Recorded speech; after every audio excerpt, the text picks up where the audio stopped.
محمد صلی اللہ رسول کریم اما بعد فاعوذ باللہ من الشیطان الرجیم بسم اللہ الرحمن الرحیم۔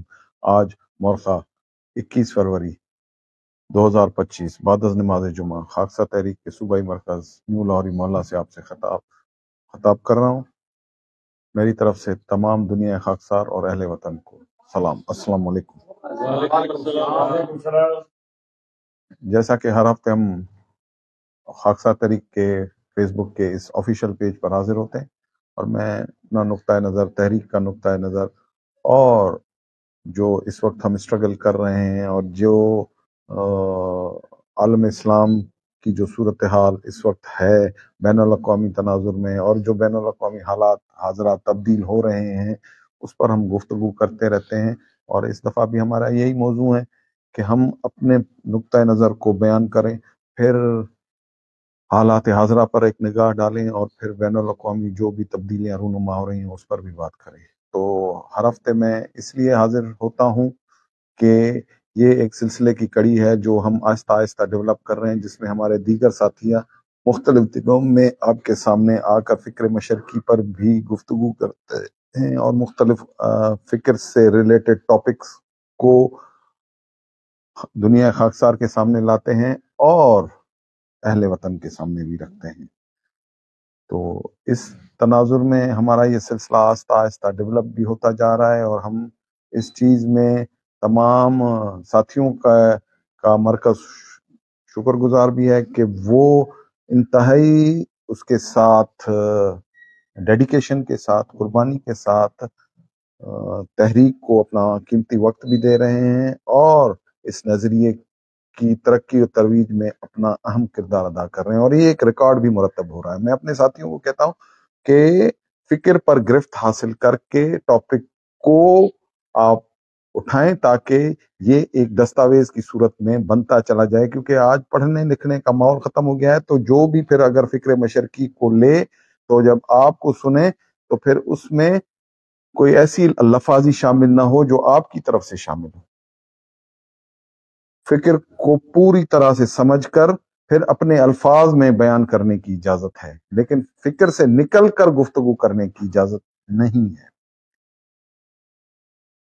تو اس تناظر میں آج حالات حاضرہ پر گفتگو کر لیتے ہیں کہ ملکی حالات اس وقت کیا ہیں، بین الاقوامی حالات کیا ہیں، اور بین الاقوامی حالات میں جس طرح سے پاکستان کے گرد گھیرا تنگ کیا جا رہا ہے، معاشی طور پر پاکستان اس وقت اسٹرگلنگ پوزیشن میں ہے، ایک جد و جہد کر رہا ہے کہ جو امریکہ کے افغانستان سے نکل جانے کے بعد معاشی طور پر جو ایک بحران پیدا ہوا، وہ بحران ایک مہنگائی کی صورت میں آج بھی عوام کے اوپر مسلط ہے، اور اس بحرانی کیفیت میں ملک کو اور ملک کی سرحدوں کو کس طرح سے محفوظ کیا جا سکتا ہے اور اس مشکلات سے کس طرح سے نکالا جا سکتا ہے۔ اس تناظر میں میں پہلے بھی گفتگو کر چکا ہوں کہ ہمیں اپنی معیشت کو مضبوط بنانے کے لیے کوشاں ہونا چاہیے۔ حکومت کو ضروری ہے کہ ایسے ٹارگٹ سیٹ کرنے پڑیں گے جس پر قوم کو چلا کر اپنے معاشی اہداف حاصل کریں۔ اگر معاشی اہداف حاصل نہیں کر سکیں گے تو پھر عسکری بنیادوں پر ملک انتہائی طور پر کمزور ہوتا چلا جائے گا، اور پھر اس کے جغرافیے کو بھی محفوظ کرنا ہمارے لیے انتہائی طور پر مشکل ہوگا۔ ان ساری چیزوں کو سامنے رکھتے ہوئے خاکسہ تحریک ایک نظام کی بات کر رہی ہے، ایک سسٹم آف گورننس کی بات کر رہی ہے، اور اس سسٹم آف گورننس میں ہم وہ چیزیں پیش کر رہے ہیں جو اس سے پہلے کسی بھی سیاسی جماعت نے پاکستان میں پیش نہیں کی۔ تمام سیاسی جماعتوں نے موجودہ مروجہ نظام کے تحت آ کر اپنا پارٹی منشور دیا، اس پر اسٹرگل کی، اس پر جد و جہد کی، ووٹ کی سیاست کی، اور جو جمہوریت جس طرح سے بھی پاکستان میں پنپی، بڑی ہوئی، میچور ہوئی، لیکن وہ اپنے مقررہ اہداف بھی پورے نہ کر سکی، اور آج ملک میں بھوک ہے، ننگ ہے، افلاس، تنگ دستی، بیمار، یہ تمام ساری چیزیں ایسی ہیں کہ جو انتہائی طور پر چیلنجبل ہیں، اور ان چیلنجز کا مقابلہ اس صورت میں کیا جا سکتا ہے جب قوم منظم ہو، متحرک ہو، اور ایک پلیٹ فارم سے اپنے ٹارگٹس کو سیٹ کر کے ان ٹارگٹس کو اچیو کرے۔ اس کے لیے کوئی ایسا نظام ہونا چاہیے جو ان اہداف کو حاصل کرنے کے لیے کام کرے۔ نہ کہ یہ جمہوریت، نہ یہ نظام حکومت، نہ اس کا تمام جو سیٹ اپ ہے جو بالکل ہی فیل ہو چکا ہے، جو بالکل آؤٹ ڈیٹڈ ہو چکا ہے، اور ان سب outdated system of governance کی وجہ سے ملک، قوم اور یہاں رہنے والے 25 کروڑ عوام مشکلات کا شکار ہے۔ خالصہ تحریک وہ نظام پیش کر رہی ہے جس سے اس سارے ماحول کو ختم کیا جا سکتا ہے، اپنے معاشی اہداف حاصل کیے جا سکتے ہیں، اقتصادی اہداف حاصل کیے جا سکتے ہیں۔ قوم کو منظم باکردار کرنے کے لیے community base system of governance کی جو بات خاکسار تحریک کر رہی ہے، اس سے پہلے کسی بھی سیاسی جماعت نے اس طرح کا کوئی نظام پیش نہیں کیا، نہ اس طرح کے کوئی اہداف مقرر کیے ہیں جس کے تحت وہ سیاسی پارٹی اقتدار ملے یا نہ ملے کی صورت میں اس کمیونٹی میں جا کر کام کرے اور لوگوں کو اویئر کرے اور لوگوں کو جوڑے، نہ کہ تقسیم کرو اور حکومت کرو کہ اسی فلسفے پر چل کر قوم کو سیاسی بنیادوں پر توڑ کر ان کو بکھیر دے۔ سیاسی بنیادوں پر تو ہم بکھر چکے ہیں، مذہبی بنیادوں پر بھی ہم بکھرتے چلے جا رہے ہیں۔ آج ہم یہ دیکھ سکتے ہیں کہ ہم کس حد تک مذہبی طور پر بھی تفرقے کا شکار ہو چکے ہیں۔ فرقے تو بہت ہیں، لیکن ان فرقوں کی موجودگی میں صحیح معنوں سے وہ اسلام آج تک رائج العمل نہ ہو سکا جو مسلمان قوم کو اس لا الہ الا اللہ محمد رسول اللہ کے کلمے پر ایک کر سکے۔ یہی سارا سب سے بڑا المیہ ہے کہ قوم اس پیغام کو نہ سمجھ سکی جو رسول خدا صلی اللہ علیہ وسلم آج سے 1400 سال قبل لائے، اور اس پیغام میں ایک نظام حکومت کی بات کی، ایک سسٹم آف گورننس کی بات کی، اور اس سسٹم آف گورننس کو حاصل کرنے کے لیے اپنی جان اور مال کی قربانی دی، فرزند و زن کی قربانی دی، زندگیاں اپنی اس نظام کو لاگو کرنے، اس نظام کی امپلیمنٹیشن کے لیے لگا دیا گیا۔ لیکن آج ہم دیکھتے ہیں کہ وہ نظام کہیں پر بھی دنیا میں رائج العمل نہیں ہے جو ازرو قرآن ہمارے لیے اللہ نے منتخب کیا تھا۔ آج ہم انہی سیاسی نظاموں پر، اسی مغربی جمہوریت کے ہتھے چڑھ چکے ہیں، اور اس صورتحال میں ہم کوئی اچھائی کی امید نہیں کر سکتے۔ خاکسار تحریک برملا طور پر جب سے معرض وجود میں آئی، اس نے اس بات کو دھڑلے کے ساتھ کہا کہ یہ نظام جو اس وقت ہندوستان میں رائج العمل ہے، بعد میں پاکستان اور ہندوستان کے بن جانے کے بعد پھر ایڈاپٹ ہو کر پھر رائج العمل ہوا، وہ یہاں کے عوام کے حقوق کو، ان کی تمام ضروریات کو پورا کرنے سے قاصر ہے۔ اور آج بھی ہم یہی کہہ رہے ہیں، آج بھی ان ساری چیزوں کو برملا طور پر ہم سمجھا بھی رہے ہیں اور بتا بھی رہے ہیں کہ بھائی یہ نظام جو ہے یہ آپ کی ضروریات کو پورا نہیں کر سکتا۔ اب آئیں ایک ایسی جد و جہد کریں، ایک منظم، متحرک اور پرامن جد و جہد کریں جس کے تحت ہم اپنے آپ کو ان مشکل حالات سے نکال سکیں، ایک تبدیلی کی طرف جائیں جس کا خواب جمہوریت کے ماحول میں ہمیں ہر دفعہ دکھایا جاتا ہے۔ یہ سیاسی جماعتیں نظام بدلنے کی بات کرتی ہیں، سسٹم بدلنے کی بات کرتی ہیں، عوام کو روٹی کپڑا مکان دینے کے خواب دکھلاتی ہیں، ان کو بنیادی حقوق دینے کے وعدے کرتی ہیں، اور ان سے کہتی ہیں کہ ہمارے لیے آپ ووٹ کریں، اور ہم ووٹ لے کر جب اقتدار میں آئیں گے تو ہم آپ کی فلاح و بہبود کے لیے کام کریں گے، آپ کی ریہیبلیٹیشن کے لیے بات کریں گے، آپ کے نقطہ نظر کو سامنے رکھ کر، آپ کی ڈیمانڈوں کو سامنے رکھ کر، ان اسمبلیوں میں جہاں آپ ہمیں بھیج رہے ہیں اس ووٹ کی طاقت سے، وہاں بیٹھ کر ہم آپ کے تقدیر کے ایسے فیصلے کریں گے جس سے قوم طاقتور ہوگی، بھوک، ننگ، افلاس، تنگ دستی ختم ہوگی۔ لیکن ناٹ ایٹ آل، آج تک یہ سارے خواب ہی رہے، یہ دھوکے ہی رہے، اور ان دھوکوں کے پیچھے وہ عوام اس جمہوریت کے نام پر کبھی سڑکوں پر، کبھی روڈوں پر، کبھی رستوں پر قتل ہوئی۔ لیکن خاکسار تحریک اس کے مد مقابل ایک منظم نظام کی بات کر رہی، وہ کبھی آپ کو روڈوں رستوں پر احتجاجی سیاست کروا کے، ٹائر جلا کے، بھوک ہڑتالی کیمپ لگوا کر آپ کو آپ کے حقوق دلانے کی بات نہیں کر رہی۔ وہ کہہ رہی ہے کہ یہ حقوق آپ خود حاصل کر سکتے ہیں، اور اس کا اسٹارٹ اپ ہے وہ محلہ، وہ کمیونٹی۔ اس کمیونٹی میں جب آپ منظم ہوں گے، متحرک ہوں گے، اور آپ کے اندر اخوت ہوگی، بھائی چارہ ہوگا، تو آپ